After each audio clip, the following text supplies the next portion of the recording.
We've got one question here from David Gallagher, who says, most of my ultimate experience has been at the lower levels of college and club frisbee, but right now I'm working pretty hard toward making a leap this upcoming season. Any tips on making a successful jump to a higher level of competition, or anything about playing at the highest levels that you think is critical to know that someone who hasn't been there before might not already be aware of, Rowan?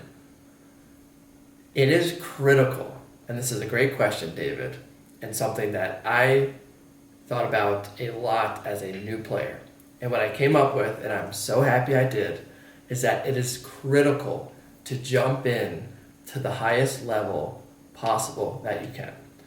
Whether that's trying out for a team you have no business making, whether that's trying to meet up with a really competitive mini group, play at the highest level possible, which does three things. One, you see it. You don't know how good you have to get. You don't know, how fast you have to be, how good at throwing you have to be until you see the players that you're trying to, play against. So you got to see it. Second, it is going to elevate your game so much faster to jump into that top level that you possibly can.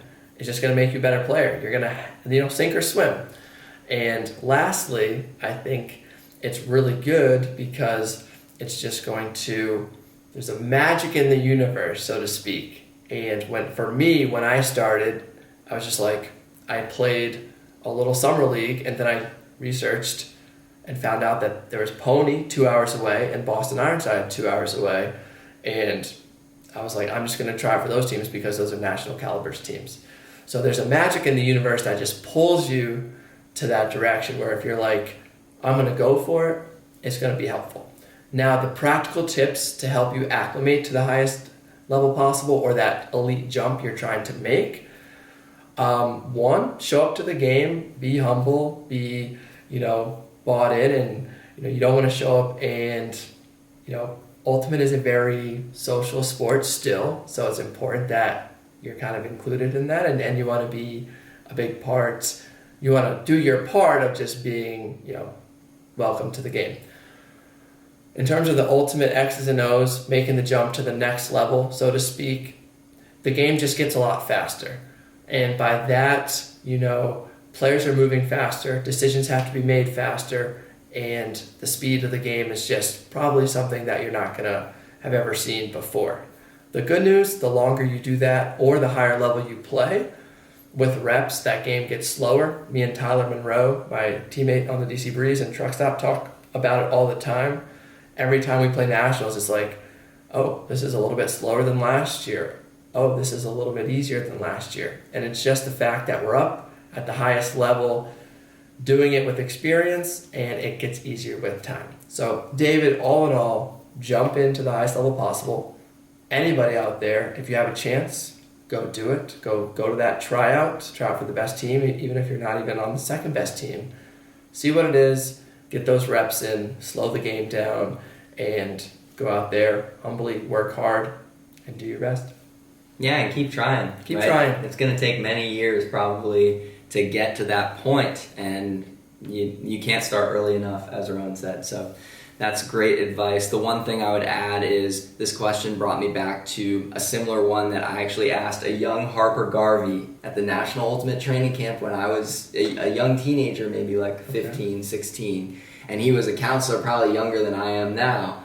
And he was probably 20, 21. And he was, the way he answered is, as you know, Harper, really powerful offensive player. I've kind of turned into a more offensive player, Sure. right? Yeah, but the advice he gave at the time was defense is king, right? Right. So the way that we can talk about like what Rowan said in terms of like thinking about getting to that level and preparing to get to that level by playing at the highest level that you can possibly play at, but to actually make the teams, most folks who are making teams for the first time are making it on the D-line. So that's just something to focus on is you can have the best throws on the field, but if you are playing porous defense, you're probably not going to make the team for the first time, right? So really focus on that. Focus on your footwork. Focus on your explosiveness. Communication. And communication. Anybody can communicate. So many facets that you can add to a team on the field, and then of course off the field, be the best teammate you can. Try to make friends with the folks who are at that highest level so you keep getting invited to the stuff, and it's all related. Rowan, second question here from David Birdwell. David, thank you so much for writing in. How do you encourage people on the team to work out and train on their own? We've mentioned in the past that we post in our Slack group when we do workouts. How does that work? Well, from a Slack perspective, it's just like when you work out, you post in the team Slack. That's pretty simple. In terms of encouraging new folks to work out or encouraging folks who aren't as inclined by themselves, I kind of have 3 basic tips that worked for me when I was playing in college and folks maybe weren't as committed as I was. Do it with friends. Encourage others to do it with friends. It's a lot more helpful if folks can see it as a way to get together with friends than just something that's hard after maybe it's college and they're hard classes, or maybe it's their adult life and they're at work or whatever they're doing. Second, offer accessible workouts. So if you're the team leader, don't offer the workouts maybe that you're doing that tire you out the most and look intimidating. Offer something simple, maybe go out and run 4 100s to start out, right? Stuff like that will really help folks get into the habit of it, and the routine is really important. And then the third thing I would offer is there's only so much you can do. Culture is developed culture is developed over a period of years rather than a period of days or weeks, right? So do what you can, develop the culture that you can, and have faith that folks who come after you on the team will carry it on. Anything to add, Rowan? No, I think you can also find people on the team that are kind of on the same motivation as you and work with them, and you guys can bring the most out of each other. There's always going to be a spectrum of work ethic and what people bring to the table, but just control you and find people that elevate you. And I think if you do that in like a respectable, not like I'm working out so much more than you, like what are you doing? Just do your thing, do it with passion, and I think people will generally follow you, especially if you have a leadership role or if people look up to you. Yeah, great words. Last question from Ash on Instagram. Thank you so much, Ash, for writing in there. What is the best way to deal with translating good practice and drill performance into good playing performance? Ash said that they do really well at practice, but sometimes think games are a little bit harder for them to perform. Any advice, Rowan? Yeah, this is a good one. And for me, I think I feel way more confident going into a game when my drills and practice sessions have been pretty crisp. So, if you throw 10 perfect throws in like a drill, like your variance is there where you're probably going to do that in a game. So what I would do is if you're practicing or training and there's an area where, you're throwing backhands to an undercut, you're doing, go-to drill, and you're only completing 60% of those.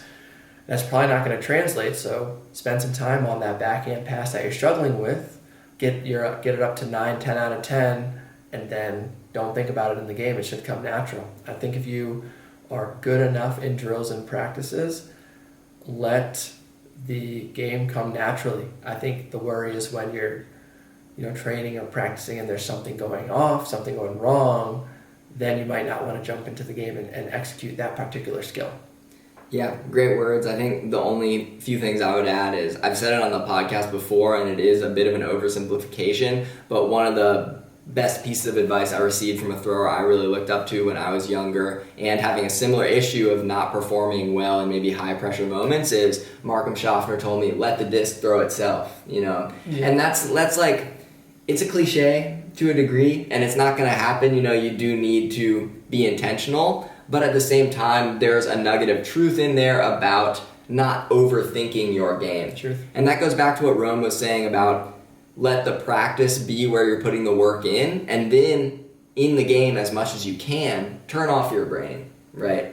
Play the way that your body has been trained to play, that you've been training it to play, and take ownership of that training because you've been doing it and you've been working hard. I think the best way to train yourself to turn off your brain, though, is to just be in those big moments, feel that discomfort, remember what it feels like, and work on it for next time. Just like you get better at practice, throwing backhands as many reps as you can, your backhand improves. Being in those big moments and performing well in them is a learned skill. So keep at it, try to play as much as you can in game-like scenarios, and that's about as good as you can do. Rowan, we're going to wrap up here. We plugged our stuff in the middle. Is there anything else you wanted to plug before we finish up? Nothing else. No.